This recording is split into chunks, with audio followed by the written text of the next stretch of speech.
This program features live coverage of an African safari and may include animal kills and carcasses. Viewer discretion is advised. It's a misty morning out here on the plains of quarantine, and this is Safari Live. Ready.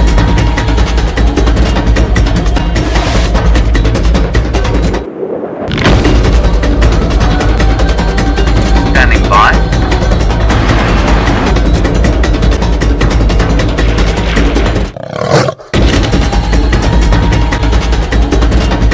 Five, four, three, two, one. You are live, you are live. Good morning, everybody, and welcome to another sunrise safari. Whether we're going to see the sunrise this morning, I'm not so certain, because the mist is rather thick covering the entire Djuma area. My name is Taylor McCurdy, and on camera with me today is Craig, and we're walking about, hopefully going to find all sorts of wonderful things. Now, this is indeed a live and interactive safari, so this is happening right now, just after 6:30 Central African time, right in the heart of South Africa. So hashtag Safari Live with any questions that you may have for us, and that's of course on Twitter. Or if you've got any comments or screenshots from the previous days that you just like to share with the world of Twitter, you are more than welcome to do that too. Now, as you all know, we've been coming into winter. We've been talking about winter is coming for quite some time now, and it definitely has arrived. And I think that the most evident spot that you can see winter is here is actually on the big wide plains just behind the DRC, which is known as quarantine. And if you just look around, you'll see how short all of the grass is around here. It's not tall and long anymore. There's almost no need for gaiters, which are those weird, strange canvas things that we wrap around our ankles to try and keep the grass seeds at bay. So I thought that we would come and talk about all sorts of things here. And you're probably wondering, Taylor, get off of that termite mind. You're absolutely ridiculous. There's no need for that whatsoever. However, I think it's a pretty good spot up here, especially if I'm wanting to scan. And I think I'm going to do what leopards, what kudu, what cheetah, and the rest of the animals will do to try and see higher than the tall grass, which is just starting to fade. And of course, one of those things is to climb up a termite mound just as this one. Now, you met Ali during the pre-show, but you haven't met her officially. We're going to start looking for all sorts of small things, so let's go across to Senzor, the fashionable one, and Ali with the gorgeous long hair.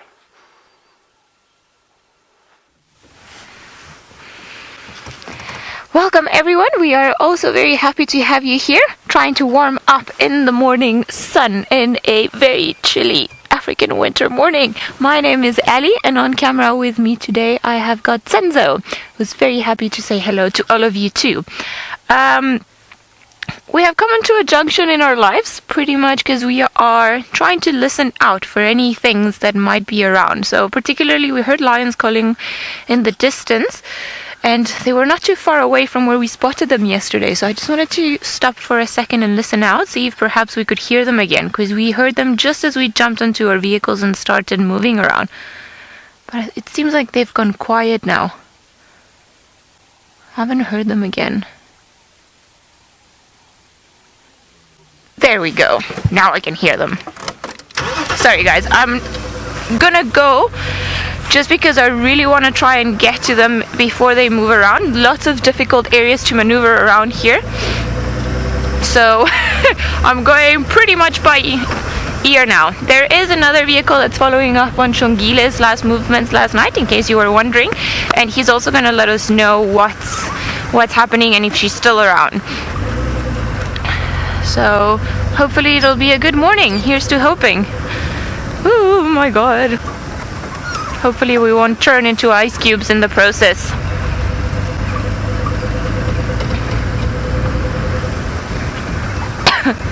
Harry, you're wondering what country am I originally from? Well, I was born and raised in Venezuela in South America, the most northern country of South America.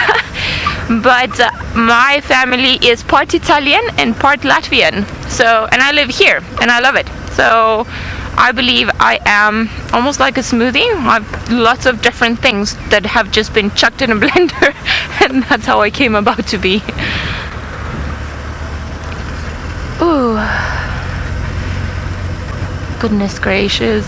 We can do this. We can do this. Okay, I wonder which road you are in.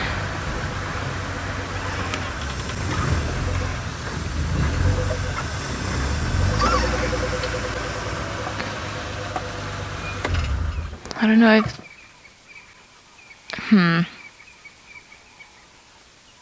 I don't know if, because we were there and he was coming... Come, lions, once more.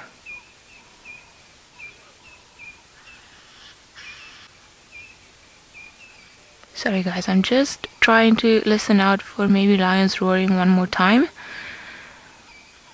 It is quite cold, so they could be further away than what I imagine they are. Because sound tends to travel a lot farther when it is this cold, and I'm sure that's precisely why they're making the noises that they're making. But I have a feeling maybe they've actually gone a little bit further, and that I should check the other road. Hopefully we'll see.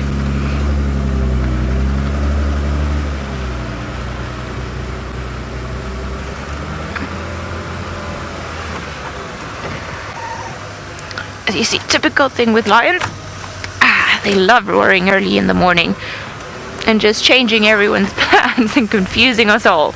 I love it. I think that's why you can't really have a set plan out here when you start driving, because whatever it is that you think that you might be able to do, there's always going to be something that might throw you off into a different direction. So there's a lot of planning as you go along, but nothing set in stone. Okay, let's see.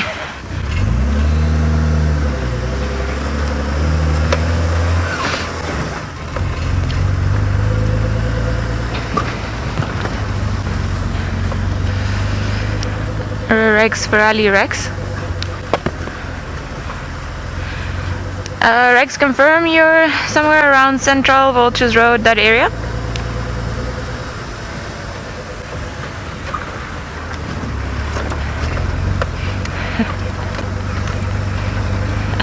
Yeah, copy. Sorry, I was looking for Rexon. Rexon for Ali Rexon.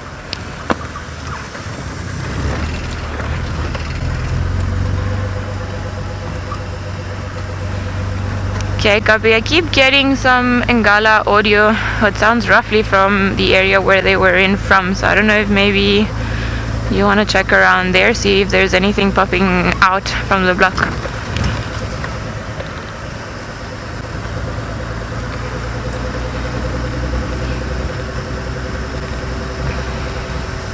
Copy, I'll let you know. Alright, sorry, there's one of the guides that's traveling a bit further north than what we are, a bit closer to where the lodge is, so he's also looking out. I know he was quite interested in seeing lions yesterday, so maybe we'll be able to hear anything around. We will carry on our search for the big cats. Hopefully we'll get lucky, but in the meantime, let's go over to Taylor, who's managed to spot the biggest star of them all. We have indeed. And Ali, I just heard some lions calling. I must tell you, while you look at the beautiful sunrise, it sounded like they were off between sort of Twin Dams, Vulture's Nest, Central, Nyala Road, South, somewhere in that direction. Megan, if you can please pass that message on. It sounded like a lioness calling, which is quite interesting. Oh my goodness, I hope Addie is going to find those lions, though I feel as though if anybody could find them, she's going to be the one. She has all the luck. But how gorgeous is that view? Very, very misty still, as you can see, but that huge ball of fire just rising above the horizon, providing us, well, it will eventually provide us with lots of warmth, but it's not cold today. I think it's going to be a very, very hot one.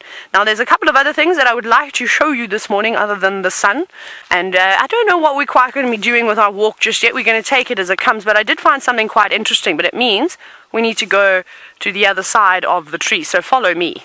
We'll go around this way. But basically, it's got something to do with this marula tree, this massive marula tree that's just here next to me. Now, something that we don't see all the time. is lots of different types of trees growing all around each other, and it's quite interesting. We've got 3 trees here. So of course you can see we've got the massive marula, which stretches all the way up, and the leaves are just starting to change color, which will eventually drop, and it's going to be beautiful to see yellow leaves on the marula. And then this small sort of dwarf tree over here, this is a jackalberry tree. And then we've got one more, can you believe it?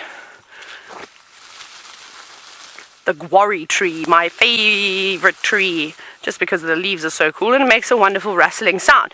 But that's not why I brought you here.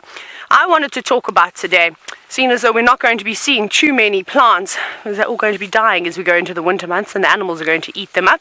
And I think we should talk about how plants protect themselves from being browsed too much by animals. Obviously grasses are different to trees, and we've got two different types of techniques here at the moment. I think we'll start with the jackalberry first. One of my favorite trees. I like all plants, I like all things in nature. I keep saying everything is my favorite. So you can look here, the leaves are pretty green. Doesn't look like much. Unfortunately, this jackalberry has been eaten by a number of different animals, probably from kudu, impala, bushbuck, and nyala. We all see those animals out on these open plains, and the elephants are also responsible for feeding on them. Now, one thing that happens, and it's got a very different type of a technique to try and protect itself, the jackalberry doesn't have tannins like a lot of the other plants have. But if you look over here, you'll see that there is one red leaf amongst all the big leaves. All the lions are calling.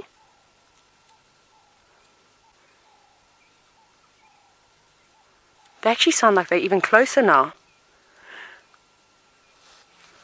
Don't they listen?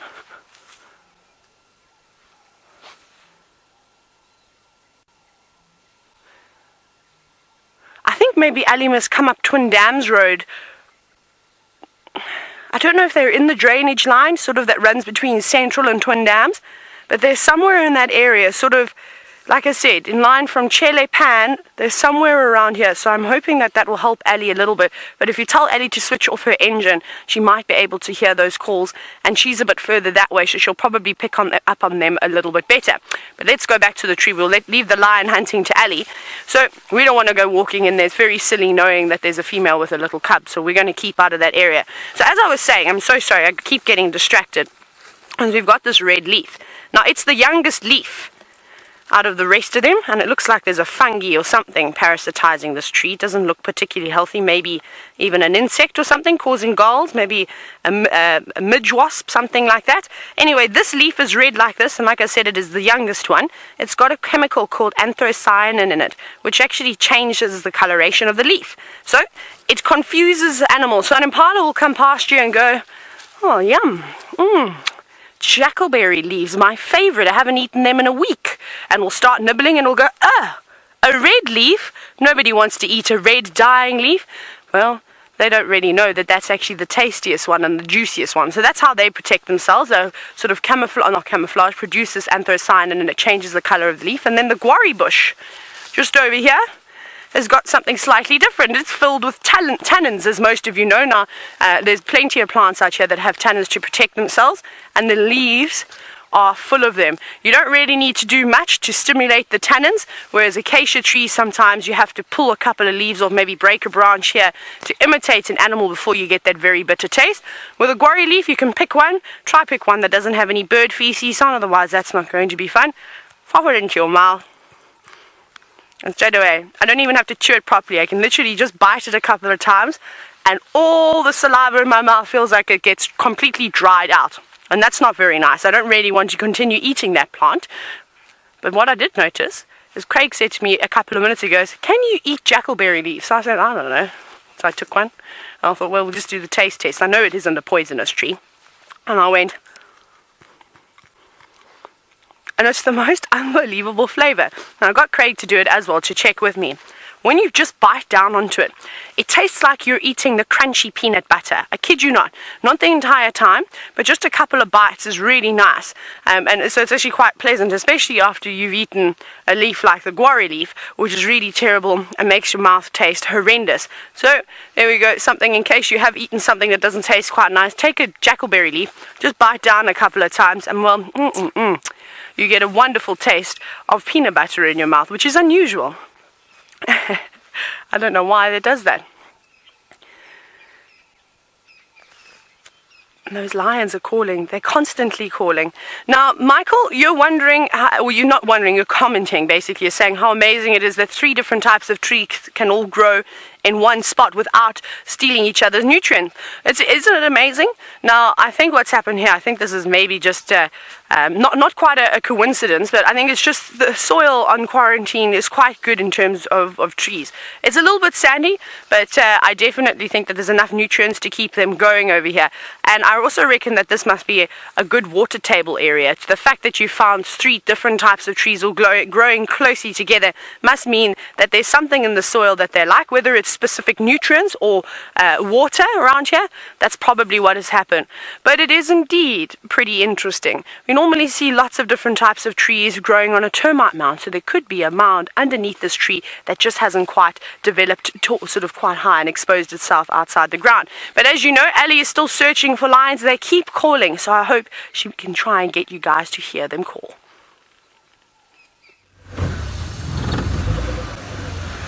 Well, we haven't been able to hear them again. I think maybe in our search we went a bit further away from where they were supposed to be.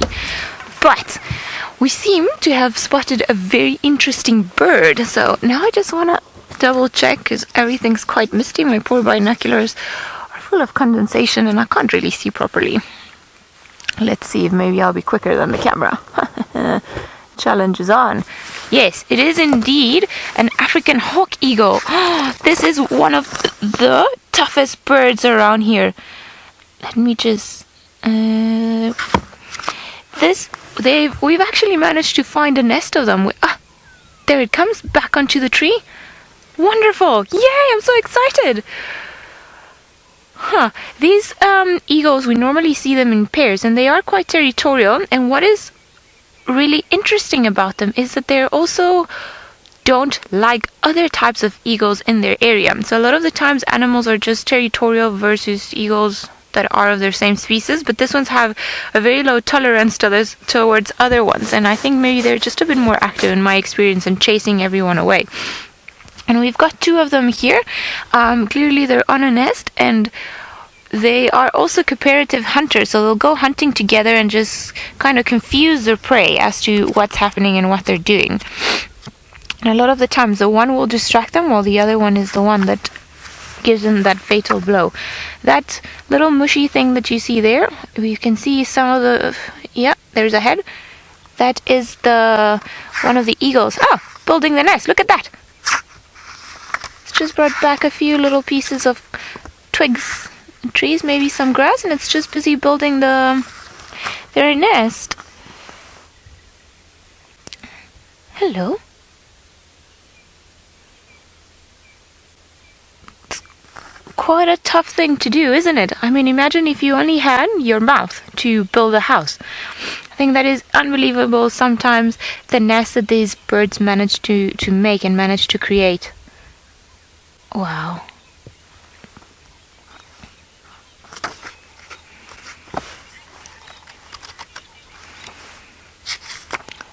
David, you say this is number 37 in your bird list. Yay! It is a very nice one to have on a bird list. It is one of my favorite ones around. So, and I think this might even be Brent's favorite bird, if I'm not mistaken. I do remember somebody mentioning that it was their favorite one. They are very tough little things. I really enjoy seeing them, and we don't get to see them all that often. So it's quite cool that we managed to bump into them. Just as we were driving around the corner, then we saw them in the nest, and then they flew away and then came back. So we'll definitely be keeping an eye out for this nest, see if perhaps we can see them raise their chick. That would be pretty amazing, wouldn't it? And well, these are one of the eagles that stays here the whole year. They won't be leaving us, and it'll make it easier for us to follow their movements and, you know, the raising of the chick, which I'm really hoping that they're going to be able to do.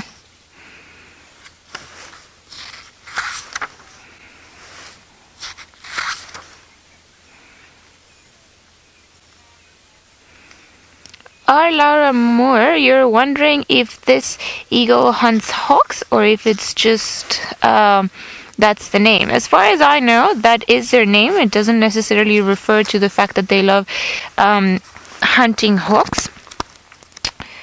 But I wouldn't put it past an eagle if they had the opportunity to predate onto another bird of prey, if that gave them an opportunity to have a free meal. So a lot of the times here it's just for the opportunity to see if they can find food that is more readily available and that they don't have to go and hunt it down. Oh, hello, you've gone all the way to the back. Hawk eagle, there we go, found it. Sorry, I've been trying to find it on the book.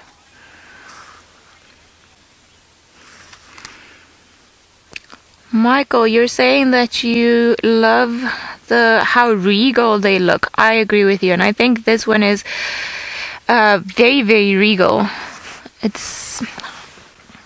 And especially now that that beautiful sunlight is starting to hit it up, I wonder if they're going to be collecting more twigs of this, what seems to be either a marula or a false marula, can't really see from here, from the leaves, to carry on building the nest. I think maybe that's their intention. Well, this is amazing. We're going to be able to follow their movements around and see how they do as they, finish building their nest and maybe start laying their eggs. Whoop, where are you going? Amazing.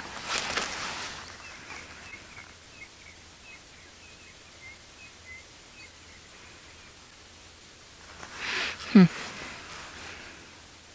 think maybe it's getting a bit tough to try and take all of this ones. The previous one that we saw going into the nest, it had something that looked from a bit smaller. Kiki, you'd like to know if the hawk eagles are monogamous? Yes, they are. They normally pair for life, and we will find a pair in a permanent territory that they're going to defend all year round against other creatures.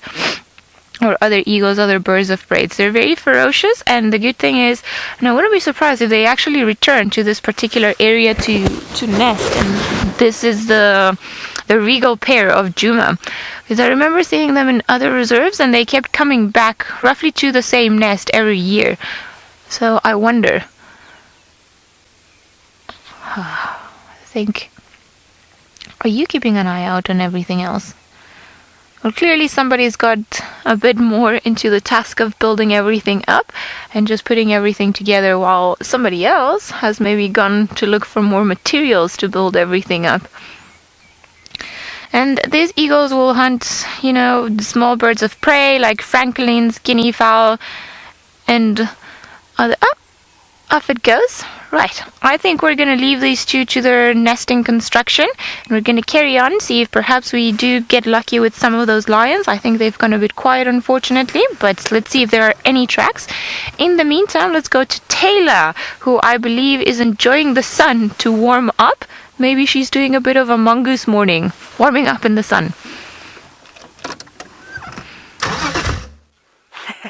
I think a mongoose morning is a good way to describe exactly what's going on.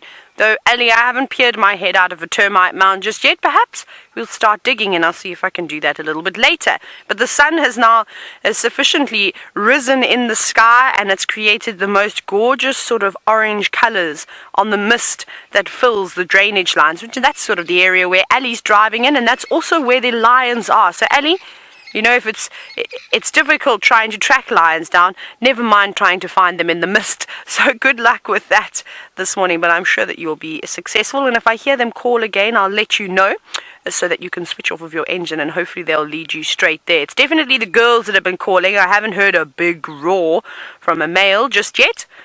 So the girls must be looking for, well, probably other members in the pride. The light is just absolutely stunning as we walk around here in quarantine. Oh, we've got a question coming through. And it's from Ben, who is only 8 years old. Now, Ben, I've got some very sad news for you, because your question was, is it still too cold for the spiders? Unfortunately, it is. But we're going to keep looking around and see if we can't maybe find some hairy field spiders. Maybe a couple of orb spiders will be out and about today. It's not particularly cold this morning. It's actually quite pleasant. I was being a little bit of a sissy and I could have put shorts on today quite easily. I haven't got too many layers on, just long sleeves, a little jacket, and then of course the long pants, which I didn't really need, and no gaiters, as you can see. So I'm probably going to have all sorts of things stuck in my shoes, but we'll deal with that a little bit later. Now, because we were talking about trees that have different ways to protect themselves, I'm now trying to find a tree with thorns, something along those lines, or spines, so we can discuss, well, that. But of course, as I'm walking around here, and there's normally so many different types of thorn trees, I can't even see one this morning, so we'll have to wait until we eventually get to one. But we are coming up to a silver cluster leaf. There's lots of silver cluster leaf here. Oh, now, Michelle, you've said at least the light is so pretty. You're quite right. But look what else I found. Let's see who remembers this sighting. So we've got some bones here. I don't know if I'm going to pick them up just yet. I haven't quite decided. Here is the skull that you can see. There are lots of rib bones. There I can see a tibia and a fibula. I can see the bottom jaws. I can see the pelvic bone. Now, it's a sighting that we had many, many months ago. It may actually even have been last year, towards just before Christmas. So let's see. I'll give you a clue. The lions killed it, and there were 2 carcasses here. So hashtag Safari Live with, if you can remember, the animals that the lions killed on quarantine. And there were 2 of them right under this beautiful marula. I can't remember who was with me, but we had the most amazing sighting, not of the lions feasting upon these animals, but the vultures cleaning up what the lions hadn't eaten. We got to see a lappet-faced vulture, which is one that we don't get to see very often. But it looks as though not much else has actually been here. I wouldn't be surprised if the odd hyena came through to try and nibble on these bones to see if they could get anything else out. I'm reluctant to touch this one because there's so much hyena activity that we always see around here. And these bones aren't particularly clean. So I don't want to get hyena saliva or old bacteria that could be on these bones all over my hands. And then I don't have anything to wash them with. Although we could probably find some devil's thorn. Okay, I'm going to stop being a baby. And I'm just going to have a look. I'm going to find a bone and see where we can see where the hyenas have actually chewed it. Let's check on the skull. Let's see. We should, if we turn it over, we should see some chewing marks over here. Yeah, it looks like it over here. Now, Amy, you've guessed perhaps it was impala. No, it wasn't. Unfortunately, that's not the answer. The skull, just in relation to the size of my head, is much larger. You can see that. So this is not from an impala. Think something a little bit bigger. But if you look here, look how they've bitten through. They're biting through here where the sinuses would be, chewing the top of the nasal cavity right off, and then eating all those delicious things inside. Can we have the answer from Red Fire Queen again? Sorry, it's just completely slipped my mind as you read it through to me, Megan. A zebra, that's a good guess. We're almost getting there, but not quite a zebra. Good guess, Red Fire Queen, so we'll put that back down. There's some bottom jaws as well, just so you can see how big they actually are. Quite large. And it almost looks like a boomerang, don't you think, Craig?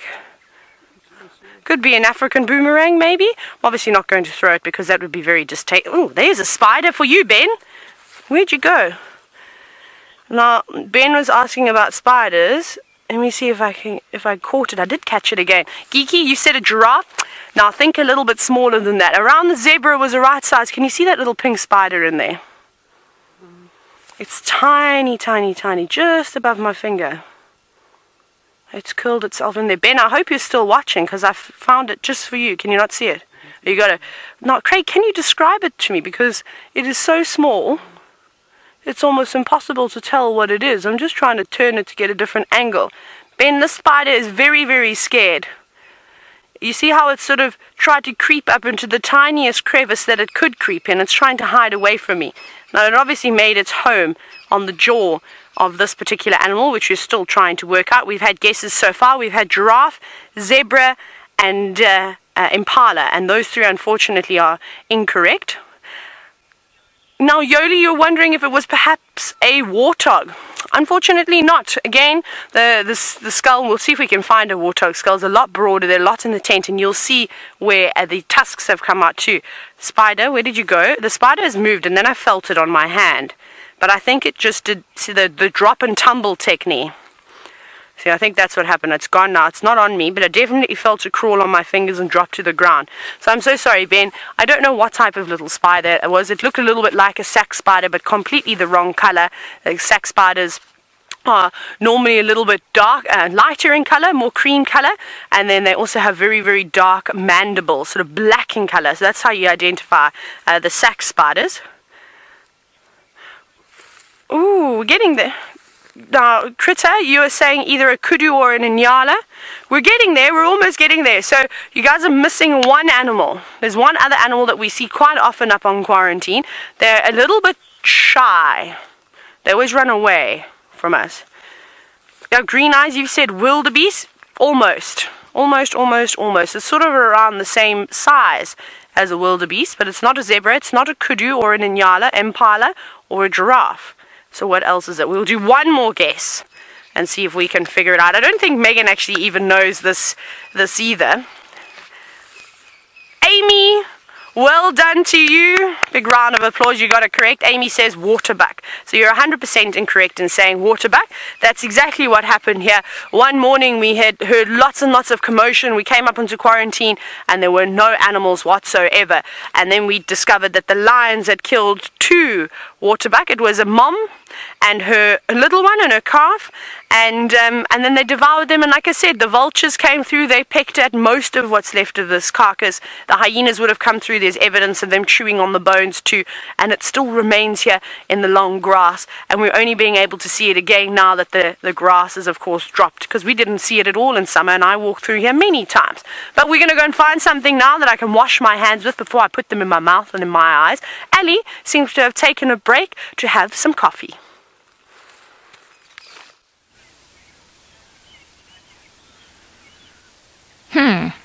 Well, we are taking a break from driving just to see if perhaps we can listen out a little bit more and see what's happening around here.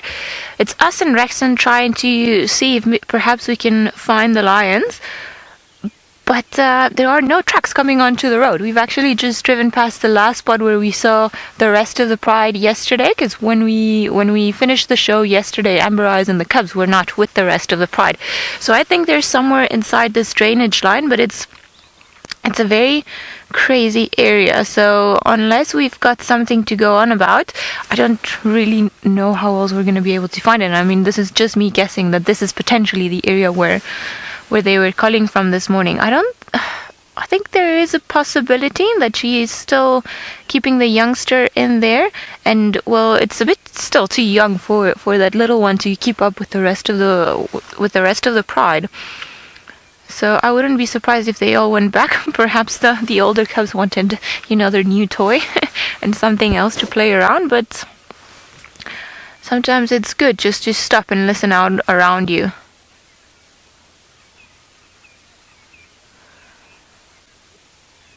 Dale, you're wondering why the lions would constantly call.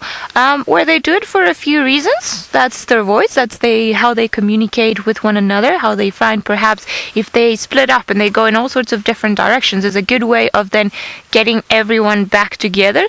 But also they do it as a territorial call to advertise that a particular area belongs to them and that they are the dominant pride or the dominant characters of that particular area. I think this morning they were being a bit shy. They were not full-on roaring like they normally do, but they were still kind of just advertising the presence. So I was kind of hoping that we would maybe hear them do a bit of a contact call or roar a little bit more around this particular spot, but doesn't seem to be the case. I think I'm going to do one last loop around. There's another road that I want to try, perhaps see if there are any tracks around there. Maybe we'll get lucky. And if not, then we will take it from there. But I have hope that maybe, we'll find them on the road like we did yesterday. That would be the easiest way. I don't think we'll get that lucky. I think I need more lucky beans. Maybe we should look for that. Hey, Senso, let's go look for more lucky beans. Maybe they'll bring us as much luck. but I just have a very strong feeling that they are around here. I mean, there's drainage areas, or where, you know, pretty much there's a bit of a ditch in the bush. That is perfect to keep little ones, because they'll be safe. And it's harder for other creatures to see what's happening. It's a bit thicker, so a lot of animals and people will not venture in there. And I think it's funny because Taylor and I were laughing this morning. We were like, oh, okay, who's gonna be brave enough to go try walk a drainage line, which is already a bit of a dangerous area, with the pride of lions, a male and a tiny new cub. I think her and I have learned our lessons out of by being in the bush. And then there are certain things that you've got to do very carefully, because you've got to do them safely, because you don't want to put anyone at risk. And I think with the little one being in there, it's not something we really want to do, because obviously his safety or its safety is our priority. Right, but I am hoping that, you know, at least Mfumo, if he's still with there, he should be roaring, or at least I hope so. It's just that funny time of the year where the grass is still slightly a bit too long and we're not able to see as far into the bush. But as the next few months come along, I'm sure everything is going to start to look a lot thinner, and it might just make our life slightly easier.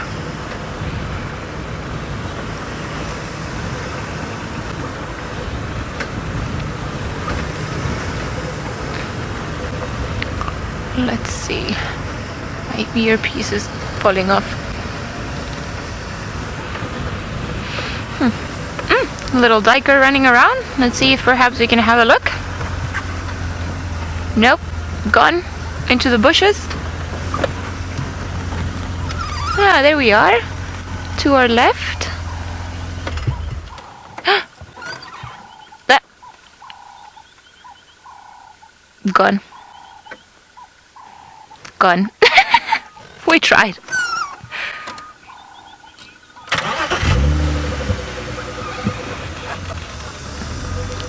Diego, you're saying that you really want to see that cute little lion again. I'm sure everyone is itching to see it again. And that's why we are trying to see it again. I mean, Taylor even tried yesterday afternoon in the same spot that we had left the rest of the pride. So make no mistake, everyone's gonna try, because we just want to see it because it's so cute. But I think sometimes animals just also choose to have their privacy, and they go into areas that are very hard for us to follow up.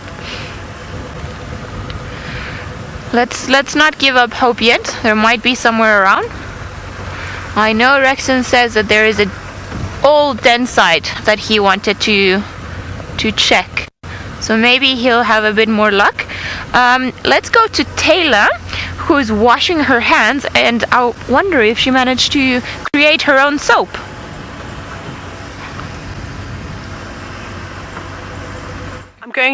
I'm literally just about to go and do that now, but I was just taking off my gear, my water bottle, putting my book down and everything that doesn't need to be in my pocket, so that I can get down on the ground nice and comfortably. Now, of course, we have thankfully found some devil's thorn, which most of you know is the best way to keep your hands nice and clean out here, and I'm very thankful that there's still some of it growing around, because for a moment I panicked and thought, what happens if it's not here anymore? How am I going to clean my hands? How am I going to get them clean? Just water's not going to help. And I had a mild panic. I probably would have picked up some sand and soil and mixed them around and done it that way. But I don't need to. So you've got to be careful, though, because this plant has got some nasty thorns on it. And Craig, here we go. Here's some nasty thorns. Let me show you. Here. And as we look, here's some of the thorns now. Look at those two things over there. You do not want to prick yourself on that. And Rosemary, you were actually wondering what plant I would use to wash my hands with. So devil's thorn, it's the best one. There's lots of different things you can use out here. However, I quite like this one, and it's the one that's most common and easy to see. But we're not going to wash our hands with the thorns, otherwise I'm going to make myself bleed. So I'm going to take a part of the plant that doesn't have any of those thorns, and we're using the leaves. And I'm just going to strip it. You can leave the flower there. And that flower came with the insects. I'm going to get a little bit more, and then what I'm going to do is I'm going to put them in my hand like that, and straight away I can already feel those saponins. It's a slimy texture. It's not necessarily the greatest texture. Now I'm going to take my water bottle, And I'm going to add just a little bit into my hand, because you don't need too much. We need more of it to be able to wash. And then do this. So it's pretty easy. You can hear that sound. It sounds like I'm washing my hands. Make sure that you wash your hands properly. Get in between your fingers, especially when you've been picking up things that you should not pick up. Don't be naughty like me and pick bones up. It's a very silly thing to do. I've got very sick before by not washing my hands and then putting my hands in my mouth. We won't be doing that. So there we go. I think that I've got that covered, and there is an antiseptic in here too. So that will help get rid of any harmful bacteria that is on my hands. Now, I need to try and wash them, which is going to be the next interesting thing. Because my bottle, as you can see, it doesn't just quite stay open. So I don't quite know how I'm going to do that. Let's wrap that like that. Stay open, bottle. I don't want to get any of this stuff into my water, because I can't imagine it's going to taste very nice at all. We'll get most of it off, and then I'm going to do something that my mom is going to cringe about. And some of you who are watching that have got children, the thing you tell your kids not to do. So Ben, if you're watching, don't do this. You didn't learn this from me. Close that up. Just leave a little bit to drink. It's not particularly warm. Give them a shake. And then the good old pants dry. They are clean now. But as you can see, I'm just making a big mess. So don't do that. But I don't really have anything else to wipe my hands on. Now, can you believe that we actually found a sign of life out here? I'm going to look at this. Before I even show you, we have a very quick question about this. Now, AKP, you're wondering, how does it smell? A little bit like dishwashing liquid, but not quite. It's a very sort of faint smell. You get a very herbal smell coming from the plant. I don't quite know how to describe it, but there is a distinct, from what I can smell on my hands now, and I've washed all my hand lotion or anything else that I would have put on myself this morning. Yeah, it definitely has a dishwashing liquid smell. Now, the flower's not a particularly pretty flower. It is a pretty flower. I lied. That it's a beautiful one. You can see that lovely entrance to lure insects in. It's a nice little landing pad, landing strip, all those white lines. They'd be able to see that quite clearly, almost as those sort of cat's eyes that you have on a runway. So they'll land there, and then they'll go inside. Doesn't smell like anything, unfortunately. Typically the white flowers are ones that smell beautiful. So the jasmines, the flowers from the num-nums, they all smell absolutely beautiful. But as I was saying, we have found some life out here. It's a little caterpillar. Look at that. On James's favorite plant, the WildEarthTV, which are also looking a little bit worse for wear, so I don't know how much longer they're going to last for. But there it is, a caterpillar that I think must be a little bit cold still, because it hasn't moved at all. It's just stayed in the same place, and it's probably waiting for the sun, which is just starting to creep onto it now to warm up, and then it will start going about its day. And I keep saying this to all the moths, moth larvae and all the caterpillar larvae that are still out and about. You better hurry up. You better keep working and eat as much as you can, because all the vegetation is going to start to disappear very quickly in the next few weeks. And these are latecomers. We shouldn't really be seeing them at this time of the year. And I found something else. Craig, look at this funny looking critter. Literally just sitting on top again, on top of the WildEarthTV. I'm just coming around to try and have a look as to what it actually is, because I have no idea. I was looking at it from the back, but it is so tiny. It's smaller than the nail on my littlest finger. I'm trying to work out if it's a fly. It does look like a fly. Maybe a little robber fly. It's got a very similar body to one. It's sort of quite long and elongated, not sort of robust and round like a typical house fly, but it is also not moving. Also just waiting for the sun to come up. And that's what the problem is with all the insects at the moment, is that it's just not warm enough as of yet. But that's quite nice. I didn't think we were going to actually see any life out here, to be honest. I thought it was going to be really, really quiet, but already we've had a spider that hung around for a little bit that was living in the jaw of a waterbuck. And we've had our dear friend, one of the Acrea caterpillars on a WildEarthTV. The WildEarthTVs seem to be, of course, the winner over the last few months. They always contain the most insects. And then that little fly, it looks like very much like what a robber fly would look like, but it could be something else. I'm not too certain. So send those screenshots through #SafariLive. Maybe you've seen it already and you can already help me out with an ID. Otherwise, we'll try and identify it a little bit later. Ali is still on the search for the Nkuhuma lionesses. I haven't heard them calling again. Let's go see if she's picked up on their tracks.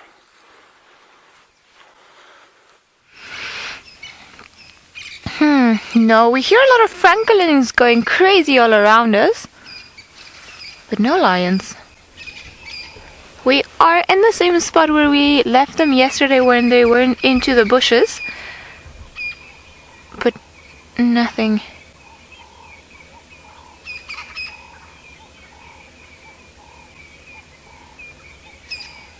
And there, I know the guys are also quite interested to find the lions, but we've done pretty much all the roads in between and nobody's able to see not one footprint of a lion.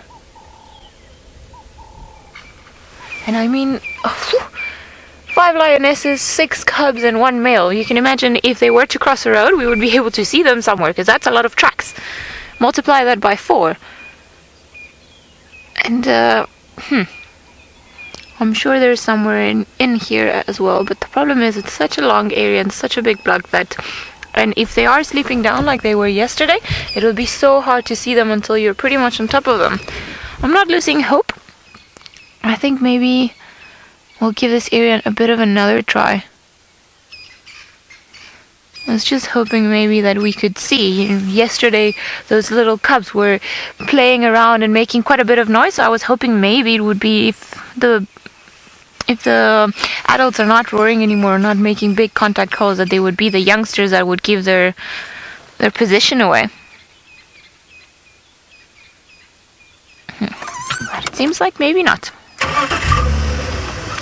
Let's see. Maybe further down. Because we have checked all the roads where we thought that they were calling from. We have checked pretty much all the roads that Taylor thought that they were calling from. And if there are not any signs on the tracks, then it means that they are somewhere in the block, which is always a challenge, of course. And that's just to make us want it a bit more. Where are you, little things? So I wonder.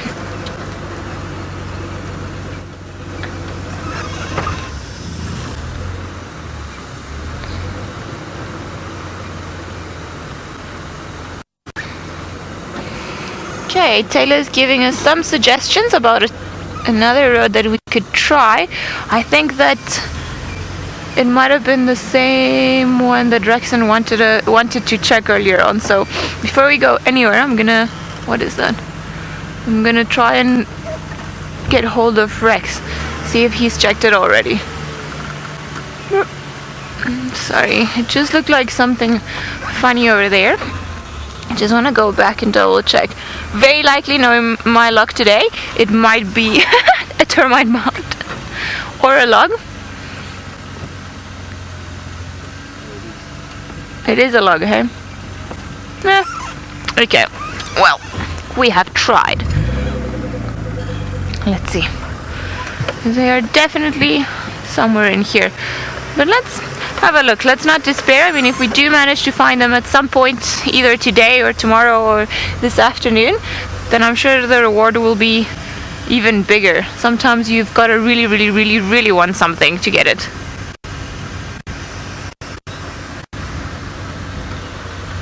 Shoulder, and you're saying that maybe they're even on a kill. Could be. I wouldn't be surprised if perhaps the youngsters stayed around or Amber Eyes stayed away from the rest of the pride and they went hunting. There's a very wide range of things that could happen, and I mean, for such a large pride and with so many mouths to feed, they've got to constantly be killing things to be able to eat them. So it could be that maybe they've got something smaller, like an impala or a kudu, which would run out pretty quickly between all those lions. Maybe even a buffalo. Oh, well, this is quite a pretty scene. I know we are looking for bigger things, but also we've got to take a chance to marvel at all the pretty tiny little things that we see around there. So we've got a lot of little spider webs that are just going to start becoming a lot more visible now, just behind, yeah. they're going to start becoming a lot more visible now as everything starts drying out and we can see into the vegetation. But it is pretty how the light is just reflecting on it, and it just looks like almost like a little candle on the tree. Manages to give a beautiful idea. I don't know if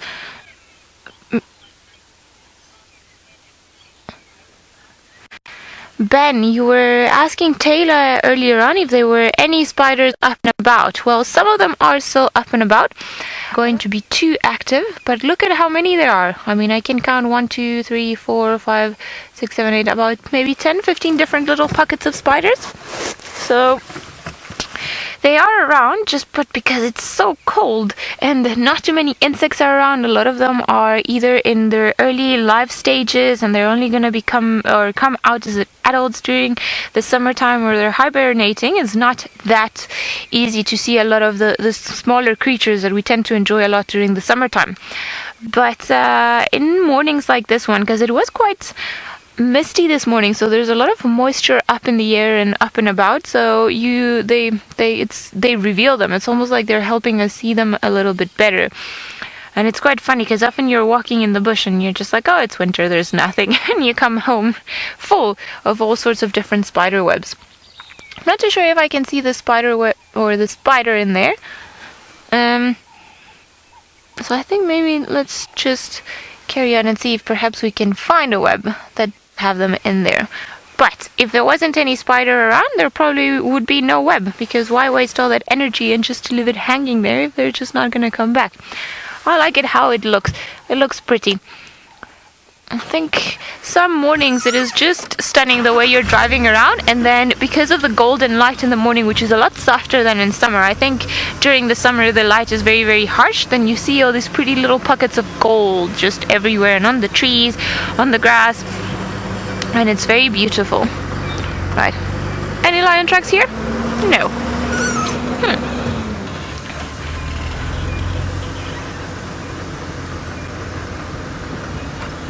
David, you're wondering if male spiders spin webs.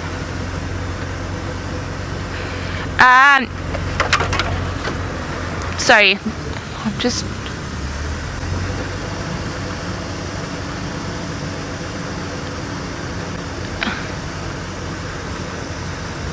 I'll explain in 1 second. Huh. Well, it seems like they have picked up tracks for maybe other lions close to the gate. So there are quite a few people there already following up. So I'm not going to go get in their way. But I'm sure they'll let us know if there's anything. But I don't think that's the ones that we want to see. But if anything comes from it, then I'll let you guys know. So, right, going back to your question about the spider webs. Yes, male spiders of some species do build their own webs, although it's not all that common in a lot of the spider webs that we get around here, especially with the beautiful ones like the garden orb web spider or the golden orb web spider. You'll just see the males sitting on the side of the females because it's a lot... they'll just eat the scraps from it, and what they want to do mostly is just mate with the females, so they'll spend a lot more energy mating than actually building the spider web per se. So some of the times the bigger, meaner looking spiders, they tend to be females. Oh, let's see. I wonder. Look, look, look.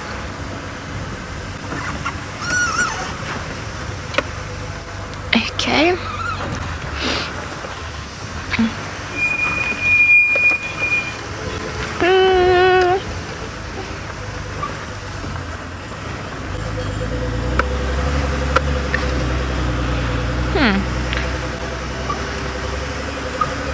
Up into the sun we will go. Just try to warm up a little bit more, but let's go over to Taylor, who's got some dung that she wants to show you all.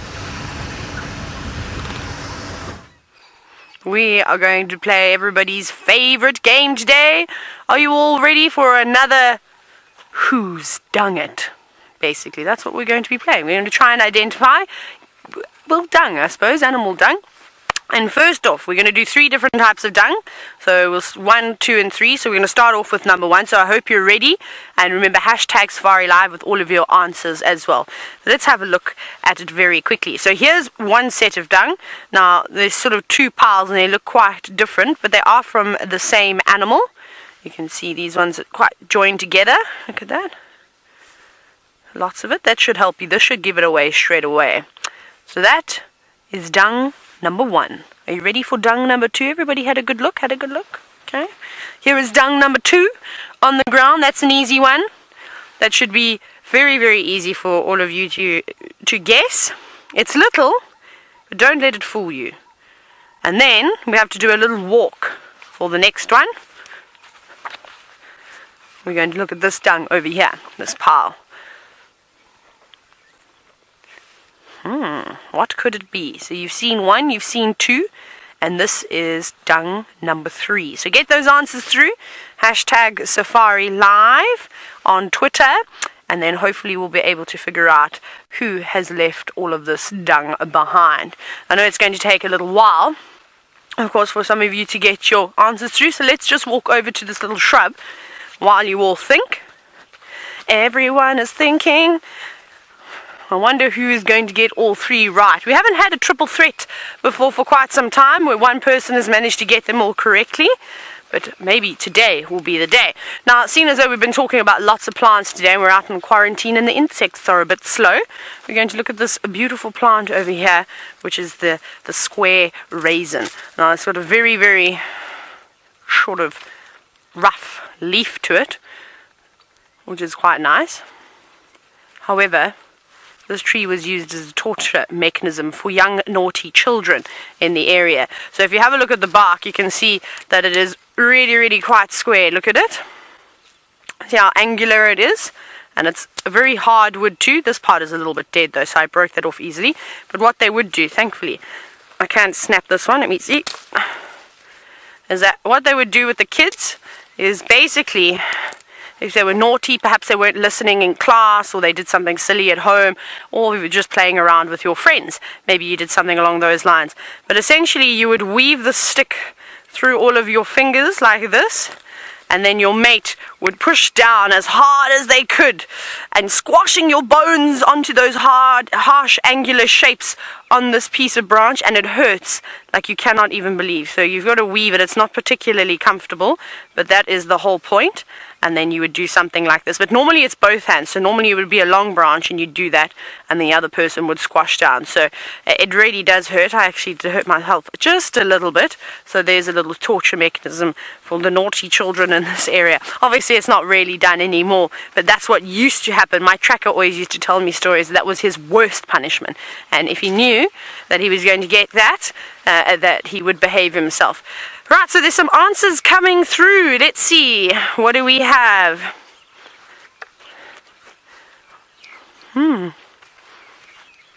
Okay. So, P. Hart, you've said number 1, Impala. Now we're just going back to the dung, which is this one. You've said number 2, as elephant, which is this one over here where my foot is standing on it. And then you've said for number 3, you've said wildebeest, which is this stuff over here. Unfortunately, you only got one of those correct. You got number 2 right. You got elephant dung. I thought I was going to try and trick you because it's from a baby elephant too. It's not from a large elephant. And I thought maybe some of you would say hippo dung. But well done for guessing that correctly. So number 2, check elephant dung. We've got it. But now we still need the correct answers for number 1 and for number 3. Let's see.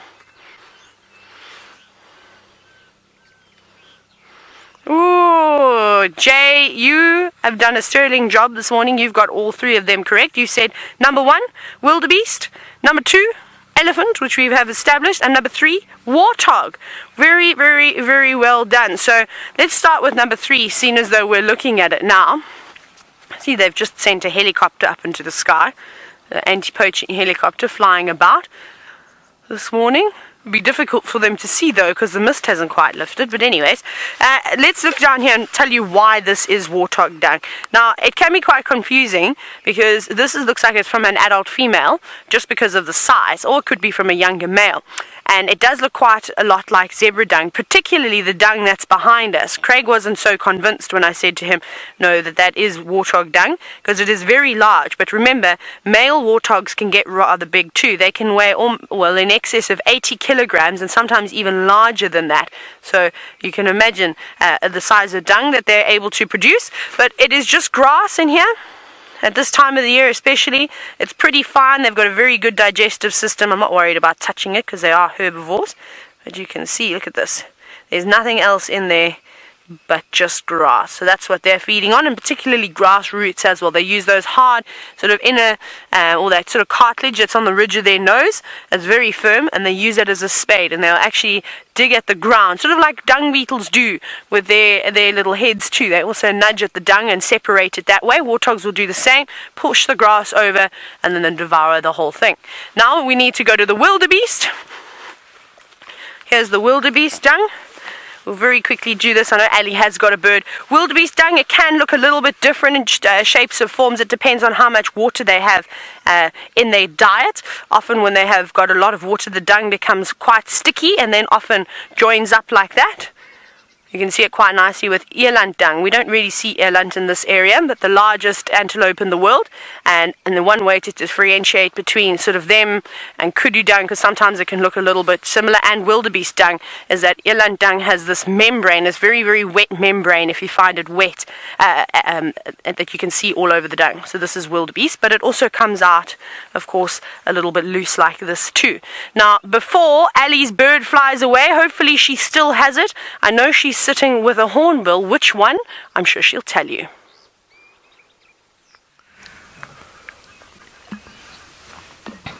Well, good way of recognizing the one that we're looking at, or in general any sort of hornbill, is the bill.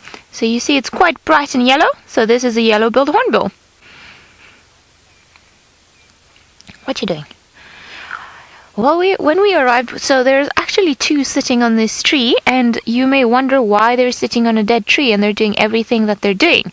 So you see one at the top, one at the bottom. I think the bottom one might be the female because the beak is slightly smaller.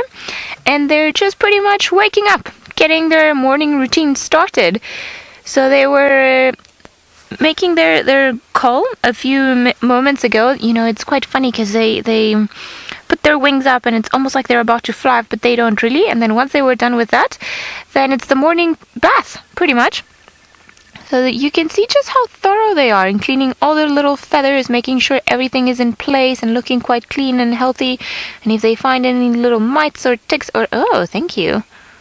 Well, that's a pretty wing. Can you do it again? No? Okay. I really love the little black and white spots around their wings. I think they're so stunning. Maybe they look almost like something from a fashion show. I mean, look at that. Incredible nature's design, isn't it?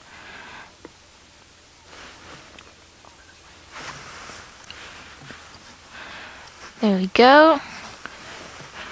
We're just gonna try and wipe the lens quickly. There's a lot of moisture out and about today. Ah, look at that! So much better. It's almost like the camera woke up too. Do you have lots of little things around there? You see, sometimes the hornbills, they come down, or a lot of the birds do it. They will come down and they will start dust bathing, is to try and help them get rid of all those little parasites, really, really small parasites that live in their bodies that make them itchy. So I think this is what they're trying to do, just try and get them all out. He doesn't seem particularly happy to have them around. He looks quite grumpy that they're biting him, or that things are not in the correct place.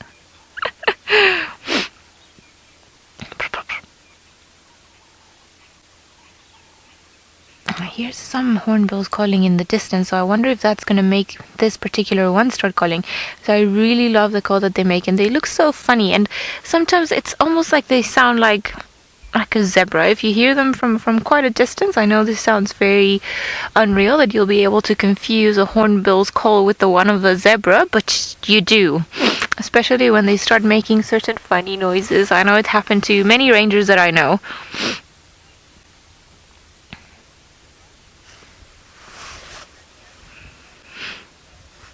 Rushni, you'd like to know how big this yellow-billed hornbill is. I'd say they're probably around 25 to 30 centimeters, but let's check on the book and see what the average size for them is. They're quite big, and their bill also manages to be quite a big thing, and it's it's not really a bill that you want to be faced up against. Let's see what the trusty guide tells us about yellow-billed hornbills.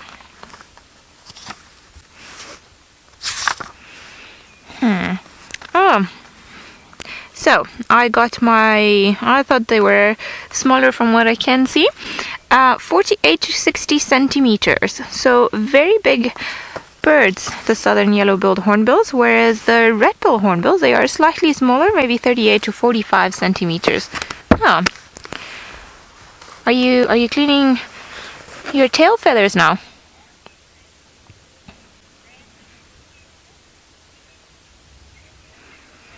Lorena, you're saying hornbills always look so grumpy.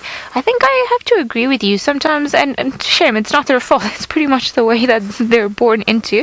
Just the way the design and the feathers and the colors around their eyes, it makes it seem like they've got, you know, this eyelashes and eyebrows that look a bit funny. But they are actually they can be quite friendly birds, but they're also very naughty. I know in some of the national parks around this area, because they are so clever and they go around and they start getting all the food from the tables, and I'm sure if you have gone to any national park, there are signs everywhere, do not feed the animals, and I think some of the signs particularly refer in some areas to monkeys, clearly, baboons, hornbills, and starlings. They can be such rowdy birds when it comes to that, and you know, they eventually, it's almost like they lose all respect for humans, and they'll come onto your table and even steal things from you. I think these guys, maybe they took a cue from Taylor, and they're also warming up in the sun.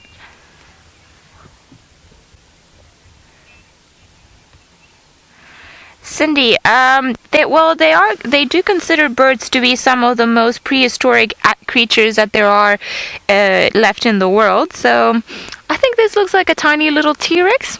I don't know. What do you think? I think birds in general can look that way. What you do?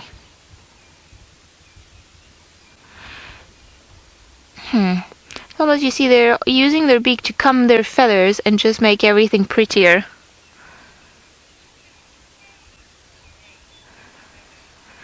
Iris, it's very tough to tell the difference between a male and a female. A lot of the times it just refers to size, but the one that we're looking at now, I think that is the female, just because her bill is not as long, and she just seems to be slightly shorter when compared to the other one that's up in the top.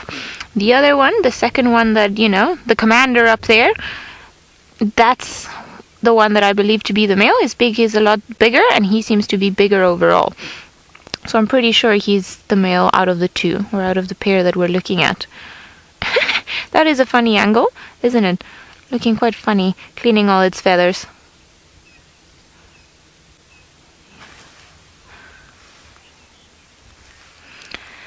Daniel, you are 13 and you are wondering what the hornbills eat. Well, they eat a variety of things, but normally when they come down onto the ground...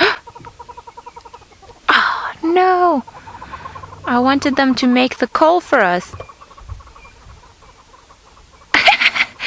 So when they come down, just to finish your question, I think maybe I see them landing on a marula not too far from where we are, so we're going to try and see if perhaps we can get them making their fantastic call. But they normally eat small insects, little things that are happening, things that live down in the grass. So often you'll see them with grasshoppers, beetles, scorpions, just pretty much anything they can find in there. But every now and again you will also see them with, you know, pieces of berries or other fruits that they can find down on the ground. Alright, let's see if maybe we can see them a bit further ahead.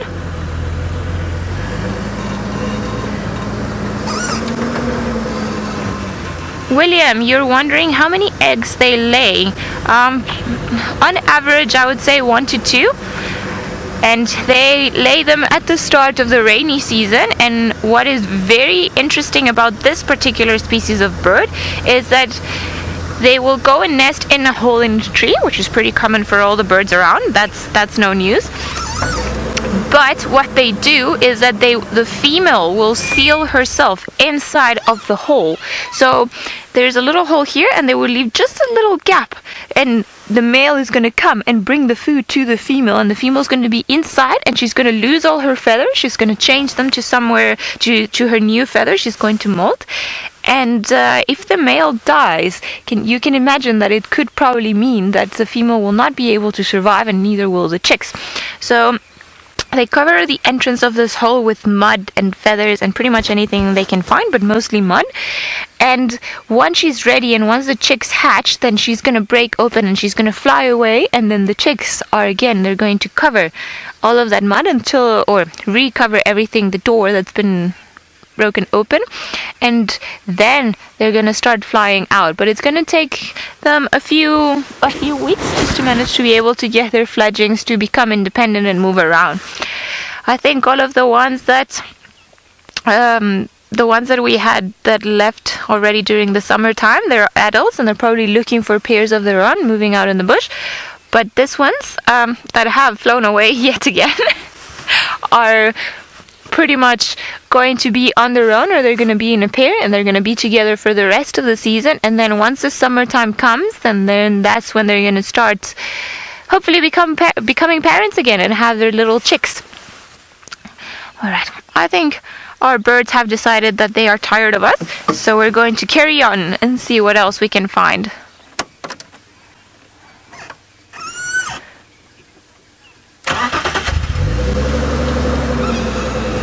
Lady Starfire, you're wondering if, regarding monogamous birds, if one of the mates dies, if the other one will seek another companion.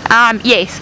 Also with mammals, when they do that, the main goal, to put it that way, of animals and just wildlife all around here is to be able to raise chicks and reproduce and be successful and spread their genes.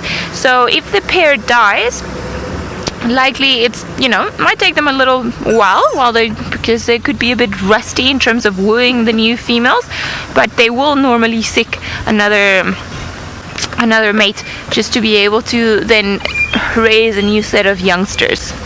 So it is quite common, and you see it often, I would say, in jackals and eagles and other there you guys are, flying away from us, but we are fine. I wonder, nope. There was another one standing right next to the road, but he's flown away, so I think maybe this was a bit too close to comfort for it. We haven't heard the lions roar again, so I think we're gonna move out of this area and just hope that we'll hear them again sometime. We're not gonna go too far, just in case. If you were wondering about Shongile, it seems like she finished her kill and she's nowhere to be found. There is also a very thick area where we lost Tandy and Tamba going into a few days ago. Quite thick, and she could be in there. There are no tracks of her coming out, so maybe she's still somewhere around there. There were also tracks for a young male leopard heading in that direction, so I wonder if maybe Hosanna also found her during the night and then just went in there and said hello to her sister. Whew. I think we're going through a very cold patch here, aren't we, Senzo? The temperature, I feel, has dropped quite dramatically. Let's go up here and see what else there is.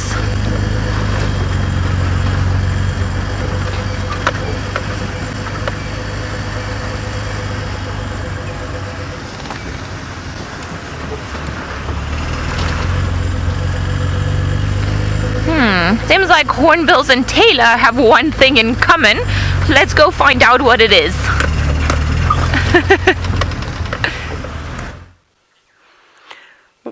We are warming ourselves in the sun, but for the moment we have stopped because we have found a footprint in the sand.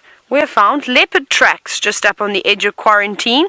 They look like they're going straight down through the block. If you can relay this to Ali, please, Megan, between Wahlberg's Road, Philemon's Dip, and Ingwe Alley towards Twin Dams. Now, I think we've got a female and a male track here. That makes me say that maybe Thandi and Tamba have been walking through here. I'm just trying to find the female tracks that I marked. Here we go, look at this.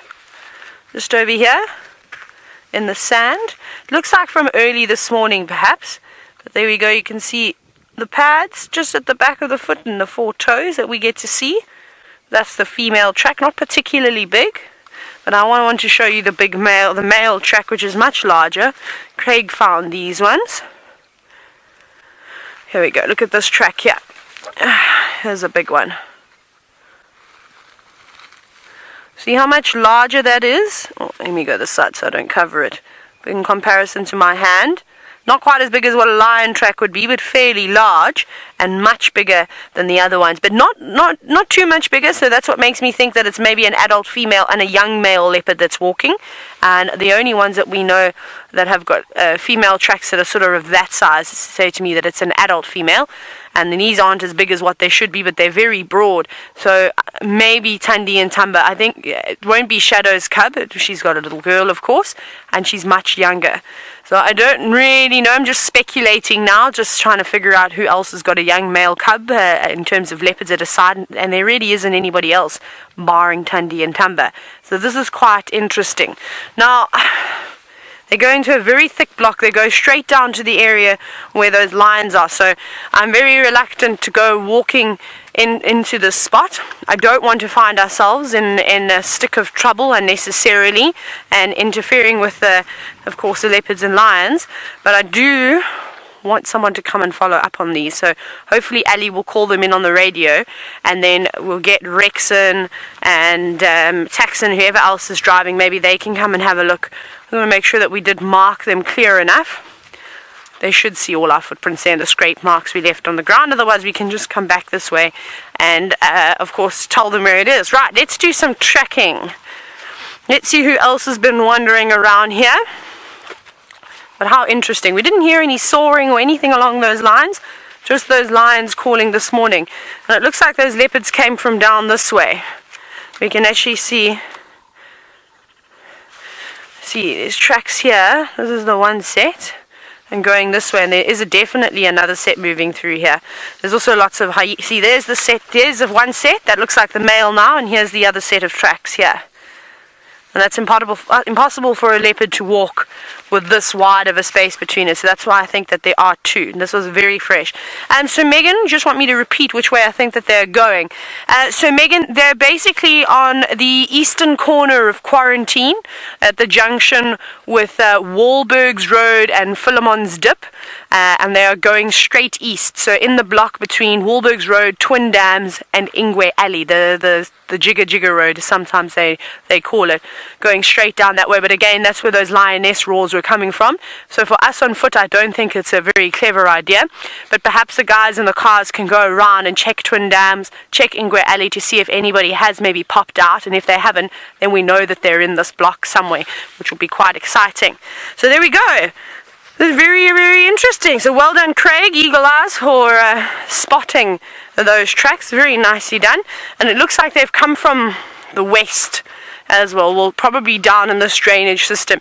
Remember, we did have that sighting from Mike from Cheetah Plains. He had that sighting of where he saw 2 leopards walking down Twin Dams, and we had tracks around there, and then they completely vanished. So they could have been on this property the entire time, Thandi and Tamba, and just moving around. They could have made a number of different kills in the drainage systems, especially down here in Rebecca's. There has been a lot of animal activity, a lot of smaller game and things for them to prey upon. And because the vegetation is still so thick, it's almost impossible to spot animals. And we're obviously reluctant in walking around in certain areas again, just because of the young lion cub we have at the moment. Let's see, we'll follow them this way.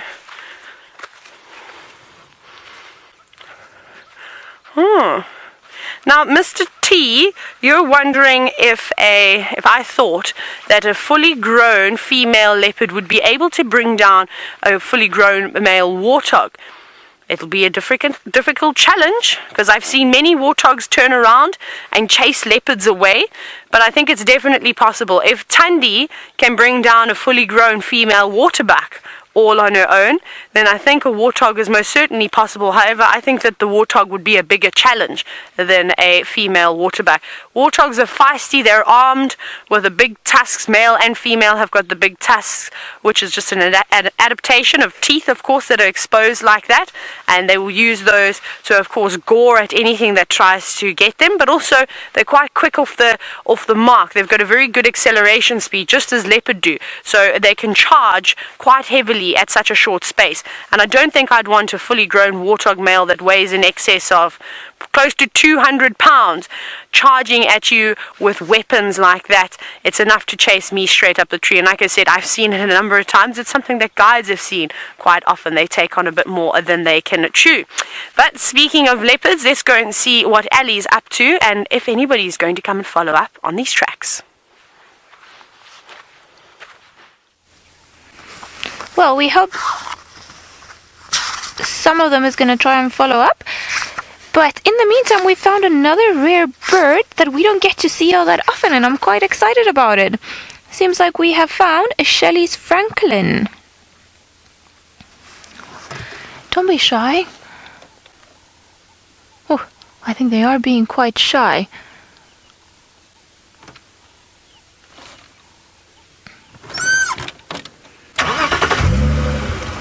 I see them at the back. Let me just try to...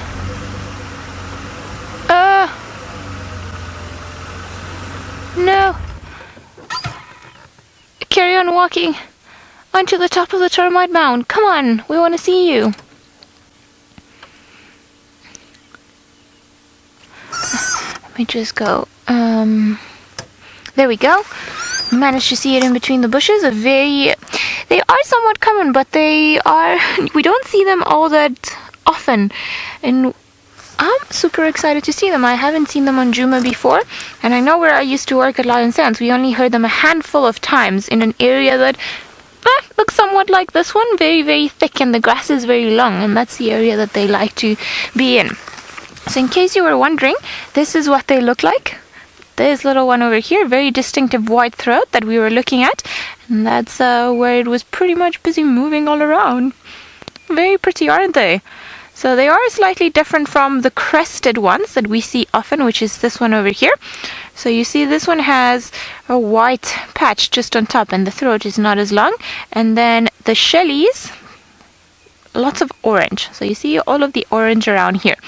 What's funny about this one, and I know Taylor was trying to show you guys how to remember certain bird calls, so I just want to bring up my little bird call app so that we can hear how this particular one goes. I always struggle remembering calls unless I can associate them with something else. So let me just play this one just because it's a bit of a funny one. So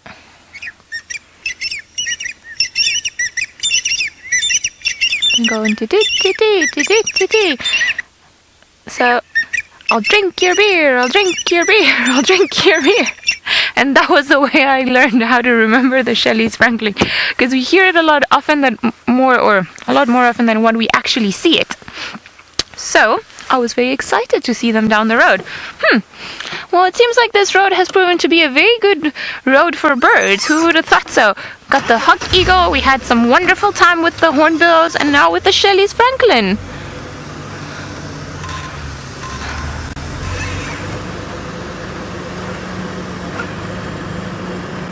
Harley, I can show you. You're wondering if there are any species of parrots that live in our area. So we've got roughly 2 that do, and we hear them and they have a very loud shrieking call, like very typical parrot-like. And they're very, very bright colored, like most of the parrots are, and you just see these beautiful flashes of green going through the bush. Let me just find it in the book for you so that I can show you. Alright, so where are you? There we go. We have the brown-headed parrot that we see quite often. So you see this beautiful green all around it, and that's normally what we see when they start moving around and flying all over the show. Very, very pretty. Sometimes there are some people that are quite optimistic and they think that we also get the gray-headed parrot here. And no, there's been a few reports of this one being, you know, just a bit further north from where we normally are, but this one is a lot more rare to see. Down here, we mostly get is the beautiful brown-headed parrot. Let me just see if I can play you a call quickly for the brown-headed parrot. Unfortunately, this one doesn't drink anyone's beer, and but it's got a also very shrieky call. So let's see. Parrots. We can find, no, it's not a partridge, it's a parrot. Brown-headed parrot, there we go.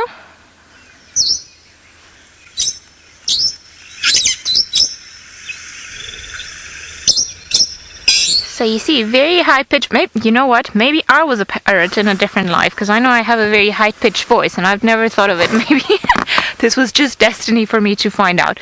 But like I said, very, very high-pitched birds, and we see them flying, poof, dashing through the bushes.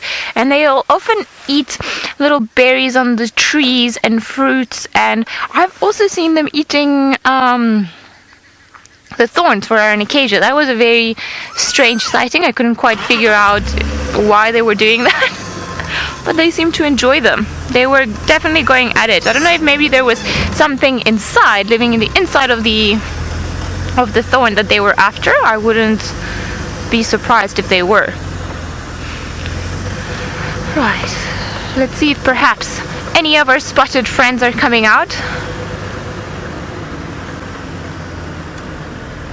Fluffy, you want to know what my favorite bird is? My favorite birds are oxpeckers. I absolutely love them. I think they're quite funny looking creatures, and they're tiny, and they're doing something naughty all the time and going into animals' ears and then moving around and then, you know, just being all over the place. And I think it's hilarious the way they, you know, they go down into the dust and then they start dust bathing and they move all their feathers and they go like this, and then, well, they're rhino's best friends, so what else could I ask for? I love them. Both of them, the yellow-billed and the red-billed oxpeckers. Very naughty things.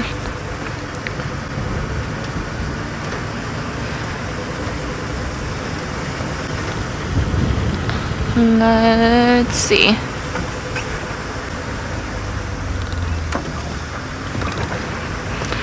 James, you're wondering what my favorite Venezuelan bird species is.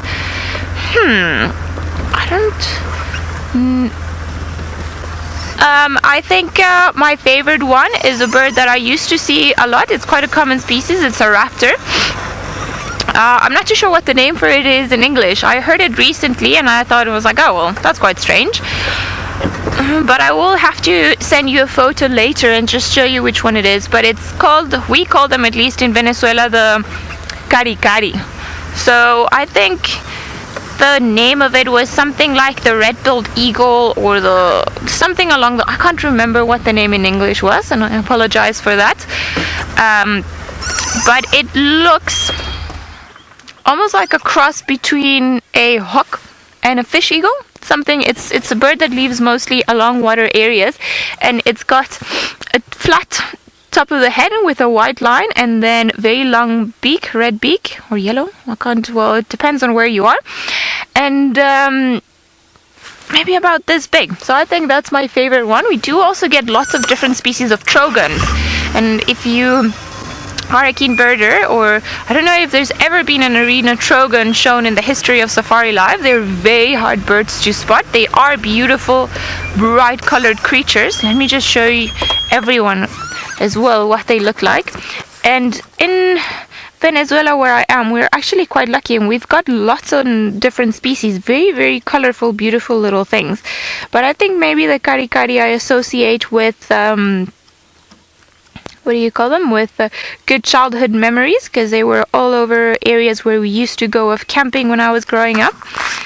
And I think maybe just I associate lots of good memories to it. So this one, this is an arena trogon, and I don't know if we've ever seen it on Safari Live. It is quite a rare bird to see all throughout it. They love living in areas that are very thick, and they tend to be quite shy, so they're not easy to spot, and I've only seen them twice in all these years around here. So if you ask any birder, they are quite difficult to see. And funny enough, I have marked it even the year that I saw it in on my book.